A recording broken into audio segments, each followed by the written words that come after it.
বন্ধুরা সবাই কেমন আছো? বন্ধুরা আজকে তোমাদের আপন মায়ের সাথে রাতে কাজ করার অসাধারণ একটি সত্য ঘটনা বলবো।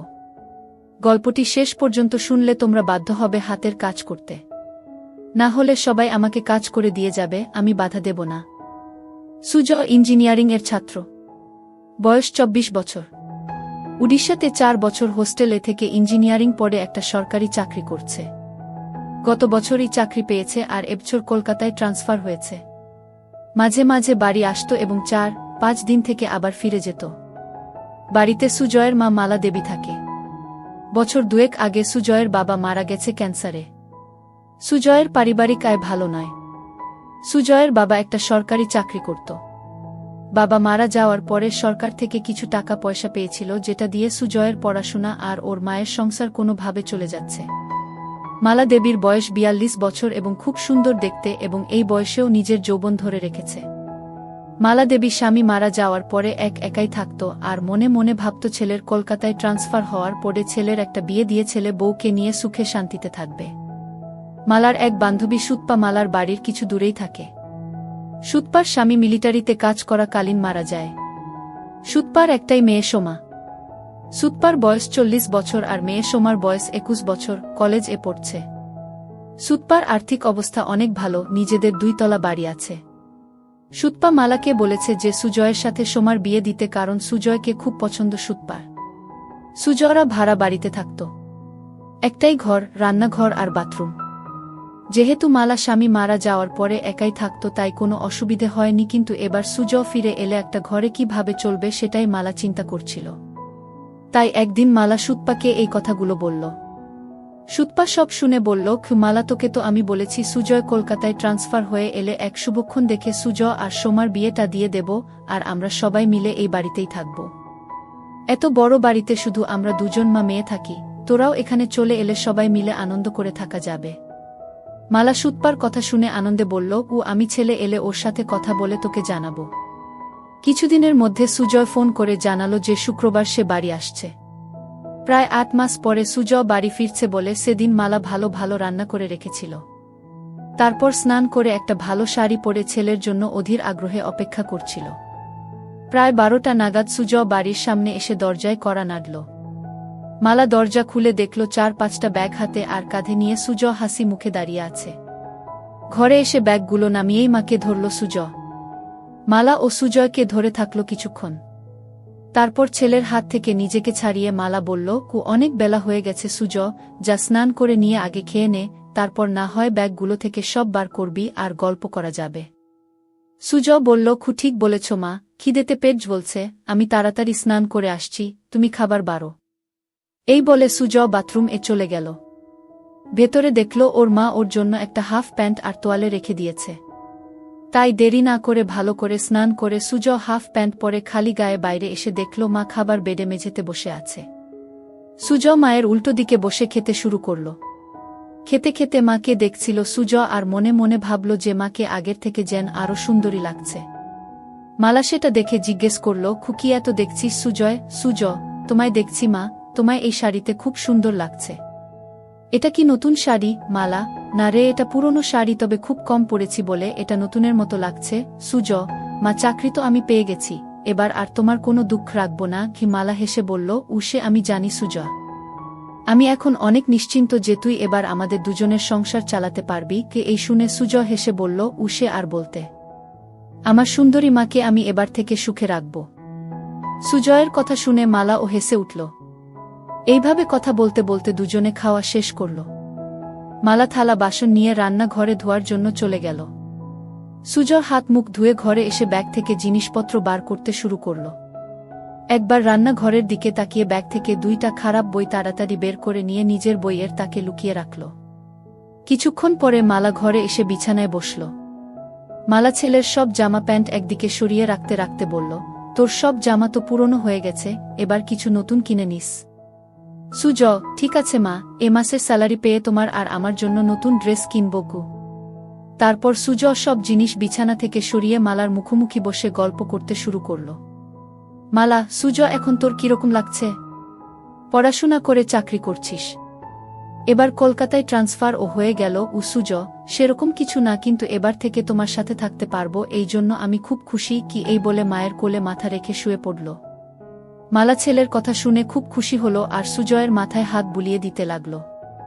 সুজ শুয়ে শুয়ে মালাকে দেখছিল আর মনে মনে ভাবছিল মাকে সত্যি খুব সুন্দর দেখতে। এইভাবে কিছুক্ষণ থাকার পরে মালা হেসে বলল, সুজ, এবার সুতপার সাথে কথা বলতে হবে তোর বিয়ের জন্য। সুজ তখন মায়ের কোল থেকে মাথা সরিয়ে উঠে বসে বসে দুই কাঁধে দু হাত রেখে বলল, না মা, এখন নয়। এখন শুধু আমার সুন্দরী মাকে সুখী করার সময়, বউকে নয় গে। মালা হেসে বলল, আমি তো ভালোই আছি, এবার তোর একটা বউ এসে গেলে আমার অসুবিধা হবে আর তোর অসুবিধা হবে। সুজয় নিজের মুখটা মালার মুখের কাছে এনে বলল, আমাদের কি সুবিধা হবে মা, বউ এলে? মালা, আমার একটা গল্প করার সাথী হবে আর তোর চির জীবনের সাথী হবে। আর সত্যি বলছি, সোমা খুব সুন্দরী আর ভালো মেয়ে, তোকে খুব সুখে রাখবে। সুজয় একটা হামি দিয়ে বলল, আমি তোমায় সুখে রাখবো, তাই তোমার আর কিছু লাগবে না। মালা সুজয়ের কথা শুনে একটু চমকে উঠে বলল, ঠিক আছে, এবার তুই একটু রেস্ট নিয়ে নে, আমি একটু বেরোচ্ছি, একেবারে বাজার করে ফিরব। এই বলে মালা উঠে দাঁড়িয়ে নিজের শাড়িটা ঠিক করতে লাগল। সুজয়ও উঠে দাঁড়িয়ে মাকে দেখতে লাগল। কিছুক্ষণ পরে মালা বাড়ি থেকে বেরিয়ে যেতেই সুজয় দরজা বন্ধ করে ঘরে এসে নিজের আরেকটা ব্যাগ খুলে খুলে মায়ের একটা ছোট জামা দেখে বার করে সেটা নাক দিয়ে গন্ধ নিতে থাকল। সুজয় হোস্টেল এ থাকাকালীন বন্ধুদের পাল্লায় পড়ে খারাপ বই পড়া শুরু করেছিল। সব সম্পর্কের মধ্যে মা ছেলে নিয়ে গুলো পড়তে বেশি ভালোবাসত। সেই জন্য ৮ মাস আগে যখন বাড়ি এসেছিল তখন মায়ের একটা ছোট জামা লুকিয়ে নিজের সাথে নিয়ে গিয়েছিল। তারপর থেকে হোস্টেলে সুজয় বই পড়তে পড়তে মায়ের ছোট জামাটা হাতে নিয়ে নিজেকে সান্ত্বনা দিত। যেহেতু খুব ক্লান্ত ছিল তাই মাকে চিন্তা করতে করতে কিছুক্ষণের জন্য ঘুমিয়ে পড়ল। তারপর কিছুক্ষণ পরে বাথরুম এ গিয়ে পেচ্ছাপ করতে গিয়ে দেখল বাথরুম এ মায়ের একটা ছোট কাপড় ঝোলানো আছে। মালা তাড়াহুড়ো সেটা সরিয়ে রাখতে ভুলে গিয়েছিল। সুজয় পেচ্ছাপ করে সেটা নিজের নাকে শুকে বুঝল এটা মায়ের ব্যবহার করা। সেটা মালা ধুতে ভুলে গেছে। সুজয় অনেকক্ষণ সেটা নাকে নিয়ে নিজের গন্ধ শুকতে লাগল। এবার নিজেকে আর কন্ট্রোল করতে না পেরে হাতের কাজে লেগে গেল। প্রায় 15-20 মিনিট ধরে চলল সেই কাজ। তারপর সেটা যেখানে ছিল সেখানে রেখে নিজেকে পরিষ্কার করে ঘরে এলো। মনে মনে অপরাধ বোধ হচ্ছিল নিজের মাকে নিয়ে এরকম ভাবতে, কিন্তু ও এটা বুঝতে পারল আজ সব থেকে বেশি তৃপ্তি পেয়েছে। কিছুক্ষণ পরে সুজয়ের পাপবোধ আরও গাঢ় হল আর ভাবতে লাগল কিভাবে মাকে আরও কাছে পাওয়া যায়। এইসব ভাবতে ভাবতে সন্ধে হয়ে গেল আর ঠিক তখন দরজায় আওয়াজ হল। সুজয় দরজা খুলে দেখল মালা দাঁড়িয়ে আছে দু হাতে দুটো বাজারের ব্যাগ নিয়ে। সুজয় সঙ্গে সোজা মায়ের হাত থেকে ব্যাগ দুটো নিয়ে রান্নাঘরে রেখে এক গ্লাস জল নিয়ে মালাকে দিল। মালা বিছানায় বসে জলটা খেয়ে জিজ্ঞেস করল, সারা দুপুর আর বিকেল কি করলি সুজয়? একটু ঘুমিয়েছিলিস তো? সুজয়, হ্যাঁ মা, অল্প ঘুমিয়েছিলাম গো। মালা, ভালো করেছিস, আমি একটু ফ্রেশ হয়ে তোকে চা করে দিচ্ছি, তোর জন্য কাটলেট ও এনেছি। এই বলে মালা তোয়ালে নিয়ে বাথরুম এ চলে গেল। সুজয় তখন মাকে সারপ্রাইজ দেবে বলে নিজেই রান্নাঘরে গিয়ে চা বানাতে শুরু করল আর বাজারের ব্যাগ থেকে সবকিছু রান্নাঘরে যথাস্থানে রেখে কাটলেট দুটো একটা ডিশ এ রাখল। বাথরুম এর ভেতর থেকে মায়ের স্নান করার শব্দ শুনতে শুনতে সুজয় চা বানাচ্ছিল। এদিকে স্নান করতে করতে মালা হঠাৎ দেখে তার ছোট কাপড়টা দড়িতে ঝুলছে, সঙ্গে সঙ্গে চমকে গেল আর মনে মনে ভাবল, সব কিছু ঠিক জায়গা রেখে আসল জিনিসটা তাই বাথরুম এ ফেলে গিয়েছিল। সুজয় যে কি ভেবেছে কে জানে। নিজেকেই কিছুক্ষণ বকা দিয়ে স্নান করে তোয়ালেটা দিয়ে নিজেকে জড়িয়ে মালা বাথরুম থেকে ঘরে এসে দেখল সুজয় একটা ট্রে এ 2 কাপ চা আর কাটলেট সাজিয়ে বসে আছে। মালা হেসে বলল, বাহ, একবার চা বানিয়ে মায়ের জন্য অপেক্ষা করছিস, খুব ভালো। বউকে তুই খুব সুখে রাখবি গু। সুজয়, এখন তো মাকে সুখী করি, তারপর অন্য কেউ। মালা আলমারি থেকে একটা শাড়ি নিয়ে সুজয়কে বলল, আমি দরজাটা ভেজিয়ে দিয়ে রান্নাঘরের শাড়িটা পরে আসছি। সুজয় এগিয়ে গিয়ে মালার হাত ধরে বলল, তুমি এই ঘরে চেঞ্জ করে নাও, আমি রান্নাঘরে যাচ্ছি, তোমার হয়ে গেলে আমায় ডেকে নিও গিয়ে। এই বলে সুজয় ঘরের দরজাটা ভেজিয়ে দিয়ে বাইরে অপেক্ষা করতে লাগল। ছেলের ব্যবহারে মালা খুব খুশি হয়ে ঘরেই ড্রেস চেঞ্জ করতে লাগল। সুজয় দরজাটায় একটু ফাঁকা রেখে ভেজিয়ে রেখেছিল যাতে সেই ফাঁক দিয়ে ঘরে ভেতরটা দেখা যায়। সুজয় দরজার ফাঁকে চোখ রাখতেই ভিতরের দৃশ্য দেখে হতভম্ব হয়ে গেল। এদিকে মালা ততক্ষণে শাড়িটা পরে নিয়ে সুজয়কে ডাকল ঘরের ভেতরে আসার জন্য। সুজয় মায়ের ডাক শুনে একটু চমকে গিয়ে ঘরে ভেতরে এলো এবং হঠাৎ খেয়াল করল ওটা শক্ত হয়ে দাঁড়িয়ে আছে। কোনো ক্রমে এক হাত দিয়ে সামাল দিয়ে বিছানায় বসল। মালা তখন আয়নার সামনে দাঁড়িয়ে চুল আঁচড়াচ্ছিল, তাই ছেলের দিকে খেয়াল করেনি। সুজয় মালাকে ডাকল, কুয়েসো মা, চা আর কাটলেট ঠান্ডা হয়ে যাবে, খেয়ে নাও আগে গু। মালা, ঠিক আছে চল খেয়ে নি গি, এই বলে বিছানায় এসে সুজয়ের মুখোমুখি বসল। দুজনে একসাথে কাটলেট আর চা খেতে লাগল। মালা, বাহ সুজয়, চাটা তো খুব ভালো বানিয়েছিস গু। সুজয়, তোমার ভালো লেগেছে মা? আমি হোস্টেলে মাঝে মাঝে নিজেই চা করে খেতাম। মালা হেসে উঠে সুজয়ের গালটা ধরে বলল, সত্যি ভালো হয়েছে, আমার ছেলে এখন নিজের খেয়াল নিজে রাখতে পারবে গু। সুজয় ও তখন মায়ের গালটা ধরে বলল, কি তোমার ওসব খেয়াল রাখবে তোমার ছেলে গু? দুজনেই একসাথে হেসে উঠল। মালা, আচ্ছা সুজয়, তোর চাকরি শুরু কবে থেকে? সুজয়, আজ 25 তারিখ, পরের মাসের 10 তারিখে অফিস জয়েন করতে হবে। মালা, একটা কথা বলার ছিল। সুজয়, কি কথা মা, বলো। মালা, সুতপাকে তোর মনে আছে? সুজয়, সুতপা মাসি কেন মনে রাখবো না মা, আমায় এত ভালোবাসে। মালা, সেটা জানি, তোকে ভালোবাসে বলেই একটা প্রস্তাব রেখেছে গি। সুজয়, কি প্রস্তাব? মালা, সুতপা তোর সাথে সোমার বিয়ে দিতে চায় উ। সুজয় লজ্জা পেয়ে বলল, উ এখন আমি বিয়ে করব না গি। মালা, সুতপা বলেছে সোমার সাথে তোর বিয়ে হবার পরে আমরা সবাই ওর বাড়িতে থাকব। আমি বলেছি যে সুজয়ের সাথে কথা বলে জানাবো। তুই কি বলিস এ ব্যাপারে? সুজয়, বিয়ের ব্যাপারটায় আমায় একটু সময় দাও উ। মালা, বুঝলাম ছেলের লজ্জা করছে, ঠিক আছে তুই সময় নিয়ে চিন্তা করে আমায় জানাস। কিন্তু আমাদের ঘরটা খুব ছোট দুজনের জন্য। আগে তুই ছোট ছিলিস তাই কোনোমতে চলে যেত, কিন্তু এখন তুই বড় হয়ে গেছিস উ। সুজয়, এমন কিছু ছোট নয় আমাদের ঘর, আমাদের দুজনের জন্য যথেষ্ট উ। মালা, কিন্তু তোর অসুবিধে হবে, আমি যখন কাপড় চেঞ্জ করব তখন তোকে বাইরে অপেক্ষা করতে হবে, এছাড়াও এই একটা বিছানায় দুজনের হবে না গু। সুজয় মালার কথা শুনে মনে মনে বলল, উ আমি তো চাই তুমি ঘরে কাপড় ছাড়বে আর আমি দরজার ফাঁক দিয়ে তোমার দেখব। মালা সুজয়ের দিকে তাকিয়ে বলল, কি ভাবছিস এত? কি করবি সেটা তো বল। সুজয় সঙ্গে সঙ্গে বলল, না কিছু ভাবছিলাম না, তবে এখন ওখানে যাব না, কিছুদিন চাকরি করে স্যালারি জমিয়ে তারপর না হয় যাওয়া যেতে পারে গু। মালা, ঠিক আছে তোর যেটা ভালো মনে হয় সেটাই হবে। ঠিক আছে তুই টিভি দেখ, আমি রাতের রান্নাটা করে নিই গি। এই বলে মালা চায়ের ট্রেটা নিয়ে রান্নাঘরে চলে গেল। সুজয় টিভি দেখতে লাগলো কিন্তু ভালো লাগছিল না। তাই সুজয় রান্নাঘরে গিয়ে দেখল মা এক মনে গুন গুন করে গান গাইতে গাইতে রান্না করছিল। সুজয় মাকে ধরে একটা হামি দিয়ে জিজ্ঞেস করল, মা আজ কি রান্না করছো? মালা চমকে উঠে হালকা হেসে বলল, আজ ডিমের ঝোল, ভাত আর আলু পোস্ত উ। সুজয় মায়ের কানে কানে বলল, তোমার হাতের রান্নার কোনো জবাব নেই মা গু। মালা নিজেকে কে ছাড়িয়ে নিয়ে বলল, এই দুষ্টু এখন ছাড় আমায়, না হলে রান্না করতে দেরি হয়ে যাবে। সুজয় আরও একটা হামি দিয়ে সরে দাঁড়ালো আর হেসে বলল, আমার মিষ্টি মায়ের হাতের রান্নায় আমার মন ভরে যায়। মালা হেসে বলল, এবার যা এখন থেকে, আমার রান্নাটা করতে দে গি। সুজয় তখন ঘরে চলে এসে আবার টিভি দেখতে লাগল। প্রায় 1 ঘন্টা পরে মালা এসে সুজয়ের পাশে বসল। মালা পুরো ঘেমে গেছে রান্না করতে করতে। সুজয় বলল, মা তুমি তো ঘেমে গেছ, শাড়িটা চেঞ্জ করে নাইটি পরে নাও উ। ছেলের কথা শুনে মালা বলল, আমি ভাবছিলাম তুই কি ভাববি তাই নাইটি পরছিলাম না। সুজয় অবাক হয়ে মালার দিকে তাকিয়ে বলল, আমি আবার কি ভাবব? যাও নাইটিটা নিয়ে এসে চেঞ্জ করে নাও, আমি রান্না ঘরে যাচ্ছি গু। মালা বলল, আমি বাথরুম এ চেঞ্জ করে নিচ্ছি, তুই টিভি দেখ গু। এই বলে মালা বাথরুম এ চলে গেল। সুজয় মনে মনে ভাবল, আরেকটা সুযোগ নষ্ট হলো মাকে ওভাবে দেখার। মালা বাথরুম এ গিয়ে নিজের গা ধুতে ধুতে রান্নাঘরে সুজয়ের ওইরকম ভাবে ধরার কথা ভাবতে লাগল। মনে মনে ভাবছিল, সুজয় কি তাহলে ইচ্ছে করে ওকে ধরে ওসব করছিল না, এটা হঠাৎ হয়েছিল। একটু চোখে চোখে সুজয়কে রাখতে হবে, কারণ এই বয়সটা খুব বাজে। এসব ভাবতে ভাবতে স্নান শেষ করে নাইটিটা পরে নিল। সুজয় না থাকলে মাঝে মাঝে মালা একসেট হয়ে রাতে শুতো, কিন্তু এখন সেটা আর হবে না।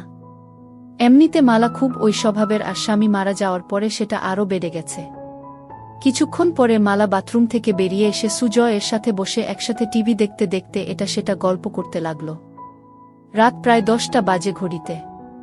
এবার খাবার পালা, তাই মালা রান্নাঘরে গিয়ে খাবার বেড়ে নিয়ে এলো।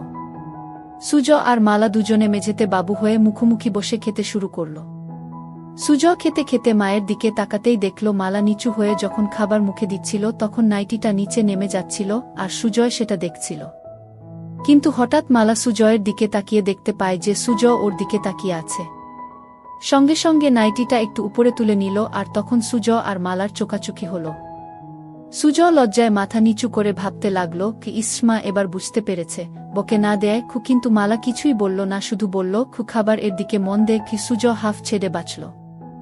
এইভাবে দুজনের খাওয়া শেষ হল। তারপর মালা সব বাসন ধুয়ে ঘরে এসে মেঝেতে বিছানা করতে লাগল।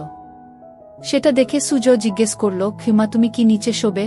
মালা, হ্যাঁ রে, বিছানায় দুজনের অসুবিধে হবে। সুজয় সঙ্গে সঙ্গে মালার হাত থেকে সব কিছু কেড়ে বিছানা রেখে বলল, এই খাটে আমাদের দুজনের ভালো মতো হয়ে যাবে, তাই তুমি চিন্তা করো না গি। মালা কিছু একটা বলতে যাচ্ছিল, কিন্তু সুজয়ের জেদে মুখে আর কিছু বলল না। কিছুক্ষণ পরে লাইট অফ করে দুজনে শুয়ে পড়ল। সুজয় ক্লান্ত ছিল, তাই কিছুক্ষণের মধ্যে ঘুমিয়ে পড়ল। মালা শুয়ে শুয়ে সারা দিনের কথা ভাবতে লাগল। বিশেষ করে রাতে ছেলে যেভাবে এক দৃষ্টিতে তার দিকে তাকিয়েছিল। ভাবতে ভাবতে একটু গরম হয়ে পড়ল। মনে মনে চিন্তা করল যে এবার থেকে সুজয়ের সব কিছু ভালো মতো লক্ষ্য করতে হবে। এইসব ভাবতে ভাবতে মালা ঘুমিয়ে পড়ল। চিরকাল খুব সকাল সকাল ঘুম থেকে ওঠা মালার অভ্যাস। মালা ঘুম থেকে উঠে সুজয়ের দিকে তাকিয়ে দেখল সুজয় গভীর ঘুমে আচ্ছন্ন। একটু নিচের দিকে তাকাতে দেখল সুজয়ের হাফ প্যান্ট তাবু হয়ে গেছে। সেটা দেখে মালা মনে মনে ভাবল ছেলে এমন কিছু স্বপ্ন দেখছে যাতে তাবু হয়ে গেছে। তারপর নিজের মনে হাসতে হাসতে বাথরুম এ চলে গেল। তারপর রান্না করে নিজে স্নান করে শাড়ি পরে চায়ের কাপ হাতে নিয়ে সুজয়কে ডাকল। সুজয় ঘুম থেকে উঠে দেখল মা চায়ের কাপ হাতে দাঁড়িয়ে আছে একটা সুন্দর শাড়ি পরে। সুজয়, তা বাজে মা, এত সকালে তোমার স্নান হয়ে গেছে গি? মালা, 10টা বাজছে, আমায় একটু সুতপার সাথে বেরোতে হবে। তোর জন্য রান্না করা আছে, দুপুরে স্নান করে খেয়ে নিস, সন্ধে বেলায় আবার দেখা হবে। সুজয়, ঠিক আছে মা, তুমি চিন্তা করো না, কাল তো রবিবার। মালা, কেন কোথাও বেরোবি নাকি গু? সুজয় মালার হাত থেকে কাপটা নিয়ে টেবিলে রেখে মালাকে ধরে একটা পাপ্পা দিয়ে বলল, দেখি কি প্ল্যান করা যায়। মালা নিজেকে ছাড়াবার চেষ্টা করে বলল, আবার দুষ্টুমি হচ্ছে, আমার শাড়ি নষ্ট হয়ে যাবে, এখন ছাড় আমায়, পড়ে ধরার অনেক সময় পাবি। সুজয়, তোমায় ছাড়তে ইচ্ছে করছে না মা গি। এই বলে আবার সুজয় মায়ের কোমলতা অনুভব করতে থাকে। মালার ভালো লাগছিল, কিন্তু ওর দেরি হয়ে যাবে, তাই জোরে করে সুজয়কে সরিয়ে দিয়ে বলল, আমি এবার আসি, বুঝলি, না হলে দেরি হয়ে যাবে, তুই সময়মতো খেয়ে নিস। সুজয়, ঠিক আছে মা, তুমি একদম চিন্তা করো না, সাবধানে যেও। এরপরে মালা নিজের শাড়িটা ঠিক করে সুজয়ের দিকে একটা হাসি দিয়ে ঘরে থেকে বেরিয়ে গেল। আর সুজয় দরজা বন্ধ করে ঘরে এসে চা খেতে খেতে চিন্তা করল কি করবে সারাদিন। কিছুক্ষণ বসার পরে আলমারিটা খুলে মায়ের ছোট কাপড়গুলো বের করে বিছানা রাখল। দেখল সেগুলো অনেক পুরনো হয়ে গেছে। কিছুক্ষণ নাক দিয়ে সবগুলো শুকে আবার যথাস্থানে রেখে দিয়ে আলমারিটা বন্ধ করে দিল সুজয়। তারপর সুজয় ঘরটা আর রান্নাঘরটা পরিষ্কার করল। সুজয় মনে মনে একটা মতলব করল কি করে মাকে প্রতিদিন একসেট দেখা যায়, কারণ শাড়ি চেঞ্জ করার সময় বেশিক্ষণ দেখা যায় না। তাই ভাবল বাথরুম এ একটা ফুটো করতে পারলে স্নান করাটা ভালো মতো দেখতে পাবে। একটা হাতুড়ি আর পেরেক নিয়ে বাথরুমের দরজায় সুজয় একটা ফুটো করে দিয়ে দেখল যে ফুটোটা একদম সঠিক জায়গায় হয়েছে, যেখান থেকে ভিতরের দৃশ্য স্পষ্ট দেখা যাবে। তারপর স্নান করে খেয়ে নিয়ে একটু ঘুমোতে গেল সুজয়। ঘুম থেকে উঠে দেখল যে সন্ধে হয়ে গেছে আর মালার আসার সময় হয়ে গেছে। কিছুক্ষণের মধ্যে দরজায় আওয়াজ শুনে সুজয় দরজা খুলে দিয়ে দেখল মালা এসেছে। ভেতরে এসে মালা বলল, সুজয়, দুপুরে খেয়েছিলিস তো? সুজয়, হ্যাঁ মা, খেয়েছিলাম। তোমার দিনটা কেমন কাটল? মালা বিছানায় বসে ফ্যানের হাওয়া খেতে খেতে হেসে বলল, আমার আবার দিন কেমন কাটবে, যেরকম কাটার সেরকম কেটেছে। সুজয়, তুমি যাও বাথরুম এ ফ্রেশ হয়ে এসো, আমি চা বানাচ্ছি গু। মালা সেটা শুনে বাথরুম এ চলে গেল আর সুজয় ও রান্নাঘরে চলে গেল। মালা বাথরুম এর দরজা বন্ধ করতেই সুজয় দরজার ফুটো চোখ রাখল। সুজয় হা করে শুধু দেখতে লাগল নিজের মাকে আর এক হাত দিয়ে হাতের কাজে মনোযোগ দিল। এদিকে গ্যাসে জল গরম হয়ে ফুটছে, তাই তাড়াতাড়ি চা বানানোতে মন দিল। কিন্তু কিছুতেই নিজের মন থেকে মায়ের ওই রূপটা মুছতে পারল না। কিছুক্ষণ পরে সুজয়ের চা বানানো শেষ হল। এদিকে মালার স্নান হয়ে গেছে আর মালা বাইরে এলো। ঘরে গিয়ে মালা চুল আঁচড়াতে লাগল আর সুজয় চা নিয়ে এসে বিছানায় বসে মালাকে দেখছিল। মালা আয়নায় সেটা দেখে সুজয়কে জিজ্ঞেস করল, সারাদিন কি কি করলি? সুজয়, রান্নাঘর পরিষ্কার করলাম, আর মনে মনে বলল বাথরুম এর দরজায় একটা ফুটো করলাম তোমায় দেখব বলে। মালা চায়ের কাপটা হাতে নিয়ে রান্নাঘরে গিয়ে দেখল ছেলে সব ভালোভাবে পরিষ্কার করেছে, আর তারপর ঘরে এসে এদিক ওদিক দেখে বলল, বাবা তুই তো সব পরিষ্কার করে দিয়েছিস, আমার লক্ষ্মী ছেলে। এই বলে চায়ের কাপটা টেবিলে রেখে দুহাত বাড়িয়ে বলল, আমার সোনা ছেলে, আয় আমার কাছে। সুজয় সঙ্গে সঙ্গে মালার কাছে ছুটে গেল। কিছুক্ষণ ধরে থাকার পরে দুজন আলাদা হল। তারপর মালা রান্নাঘরে চলে গেল রান্না করতে, আর সুজয় টিভি দেখতে লাগল। কিছুক্ষণ পরে রান্না শেষ হলে দুজন একসাথে খেয়ে নিল। আজ ও সুজয় একইভাবে মালার দিকে তাকিয়ে গভীর খাজ দেখছিল, আর আজ মালা সেটা লক্ষ্য করল কিন্তু কিছু বলল না। এইভাবে খাওয়া শেষ করে মালা আর সুজয় বিছানায় শুতে এলো। দুজনে পাশাপাশি শুয়ে আছে। ঘরে নাইট বাল্বটা জ্বলছে। মালা চিন্তা করছে সুজয় কেন বারবার ওর দিকে তাকিয়ে থাকে। সুজয়ের মাথায় শুধু স্নান করার দৃশ্যগুলো আসছিল। এইভাবে দুজন ঘুমিয়ে পড়ল। মাঝরাতে সুজয় টয়লেট এগিয়ে ফিরে এসে নাইট বাল্বের আলো দেখল নাইটিটা উপরে উঠে গেছে। সুজয় আস্তে আস্তে মালার কাছে এসে মালাকে দেখতে লাগল। তারপর সুজয় মায়ের দিকে তাকিয়ে দেখল মা গভীর ঘুমে আচ্ছন্ন, তাই সাহস করে মায়ের কাছে এগিয়ে গিয়ে গেল। খুব ভালোই লাগছিল সুজয়ের। হাত দিতেই সঙ্গে সঙ্গে মালা একটু নড়ে উঠল। সেটা দেখেই ভয়ে সুজয় তাড়াতাড়ি হাত সরিয়ে নিয়ে বিছানায় শুয়ে পড়ল। মালা তখন পাশ ফিরে শুল। সুজয় আর কিছু না করে আস্তে আস্তে ঘুমিয়ে পড়ল। পরের দিন সকালে মালা ঘুম থেকে উঠে তাড়াতাড়ি নিজেকে ঠিক করে নিয়ে ছেলের দিকে তাকিয়ে দেখল ছেলে উপুড় হয়ে ঘুমে মগ্ন। তারপর বাথরুমে চলে গিয়ে নিজেকে ফ্রেশ করে মালা চা বানাতে লাগল। সুজয় উঠে ড্রেস চেঞ্জ করে চা খেয়ে বাজারে চলে গেল। মালা ভাবতে থাকল কি হচ্ছে এসব। হোস্টেল থেকে ফেরার পর থেকে সুজয়ের আচরণে কেমন পরিবর্তন এসেছে। এসব ভাবতে ভাবতে ঘরে গিয়ে বসল। বাজার যেহেতু অনেক দূরে, তাই সুজয়ের ফিরতে ফিরতে আরও 1-2 ঘন্টা লাগবে। এদিক ওদিক দেখতে দেখতে হঠাৎ দেখল সুজয়ের বইয়ের তাকে বইগুলো কেমন যেন অগোছালো আছে। তাই মালা বইগুলো তাক থেকে নামিয়ে ঘোচাতে লাগল, আর মনে মনে ভাবল ছেলে ঘর রান্নাঘর সব পরিষ্কার করেছে, অথচ নিজের বইয়ের তাক সাজাতে ভুলে গেছে। একটার পর একটা বই সাজিয়ে রাখতে রাখতে মালা দেখল একটা মোটা বইয়ের ভেতর কিছু যেন আছে। বইটা খুলতেই দেখল একটা পাতলা বই মলাট দেয়া। মালা ভাবতে লাগল কি বই যে মোটা বইয়ের ভেতরে সুজয় রেখেছে। গল্পের বইটা হাতে নিয়েই একটা পাতা উল্টোতেই কভার ফুটো, আর নাম দেখে মালা চমকে উঠল। বই এ যা দেখল তাতে তো নিজের চোখকে বিশ্বাস করতে পারছে না। এও কি সম্ভব? পাতা উল্টাতেই দেখল মা আর ছেলের গল্প। সূচিপত্র দেখে আরেকবার চমকালো মালা। একটা গল্পের কিছুটা অংশ পড়ল, অবাক হয়ে ভাবতে লাগল এটা কিভাবে সম্ভব, আর সুজয় এই বই পেল কোথায়? তাহলে কি এসব গল্প পড়েই সে আমাকে নিয়ে ওসব কথা ভাবে? মালা বিছানায় শুয়ে শুয়ে 2টো গল্প শেষ করল এবং এতটাই গরম হয়ে গেল যে বিছানায় শুয়েই তারপর বইটা জায়গা মতো রেখে দিয়ে বাথরুম এ চলে গিয়ে মালা নিজেকে পরিষ্কার করল। তারপর ঘরে এসে বসে চিন্তা করতে লাগল। অনেক দিন পরে আজ মালা খুব উত্তেজনা অনুভব করল। হঠাৎ দরজার আওয়াজ শুনে মালা দরজাটা খুলে দেখল সুজয় ভেতরে এসে মাংসটা মায়ের হাতে দিল। মায়ের দিকে তাকিয়ে দেখল মায়ের কপালে ঘাম, আর মায়ের চোখ মুখটা কেমন যেন লাগছে। সঙ্গে সঙ্গে সুজয় মায়ের গালে 2টো হাত রেখে জিজ্ঞেস করল, খিমা তোমার কি শরীর খারাপ লাগছে? এত ঘেমে আছো কেন? মালা ঘাম মুছে বলল, কিছু না সুজয়, গরম পড়েছে তো তাই। সুজয় তখন বলল, ঠিক বলেছ মা, আজ বেশ গরম। সুজয় বলল, মা আমি একটু বেরোচ্ছি, এক বন্ধুর সাথে দেখা করে চলে আসব। মালা, ঠিক আছে, বেশি দেরি করিস না, আমি রান্না তাড়াতাড়ি করে নেব।